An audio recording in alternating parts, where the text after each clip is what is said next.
great joy for me to be here after 3 long years at the inauguration of yet another edition of Kolkata's prestigious International Film Festival. The festival, ladies and gentlemen, has always celebrated the inclusive spirit of cinema beyond the confines of what Gurudev Rabindranath Tagore called narrow domestic walls. I salute you, Kolkata, for giving me my first job. I salute you, Kolkata, for giving Jaya her first film in Mahanagar, directed by Satyajit Ray. But most of all, I salute you for your artistic temperament that embraces the essence of plurality and equality.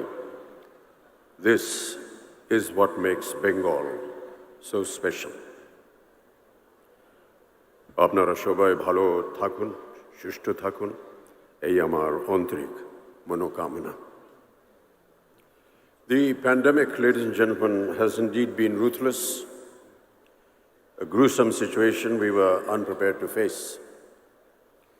There was a sudden change in the status quo that altered the very dynamics of global economics, be it in the functioning of business or our film industry. So today we wonder what is in store for us in the future. Given all possible precautions, we can take heart from a checkered past in which, despite pestilence, wars, changing social dogmas and political turmoil, film industries all over the world have always propagated courage and faced every challenge head-on. Man, ladies and gentlemen, has always been a social animal, and the need to belong to a community and participate in a group of activities is a primal human need.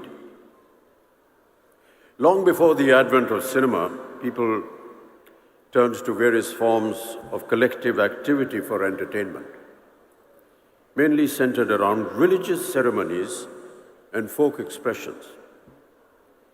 Be it the temple dances from South India and Manipur that gave birth to some of our major classical dance forms, or the North Indian tradition of the Ram Leela and the Ras Leela that married mythology and theatre in their most accessible formats.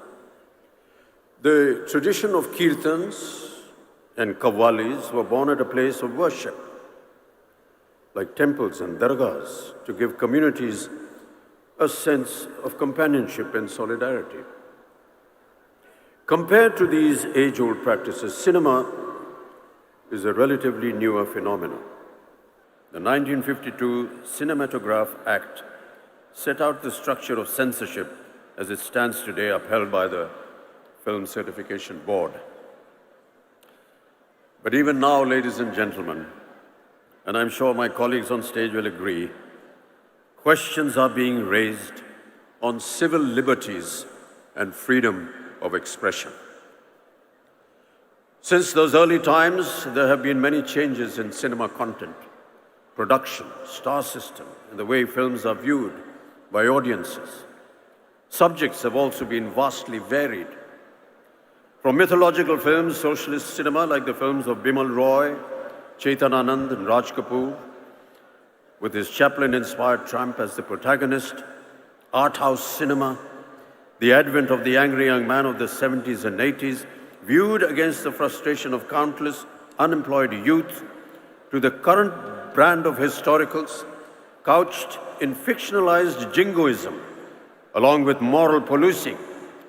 The range has kept audiences reflecting on the politics and social concerns of our times through single screens, videos, multiplexes, and now the burgeoning OTT. Keeping in mind the new world order brought about by the COVID-19 pandemic, ladies and gentlemen, we will have to take into account how films are going to be made and watched in the near future. Perhaps the clue lies in the works of our timeless cinema maestros.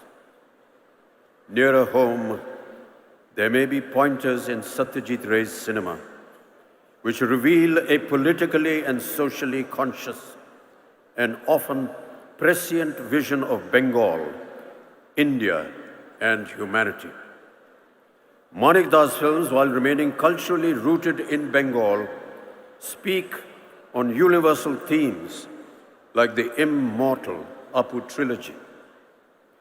His cinema, ladies and gentlemen, is a reflection of the dreams, aspirations, struggles, angst, challenges, and corrosiveness of India's plurality.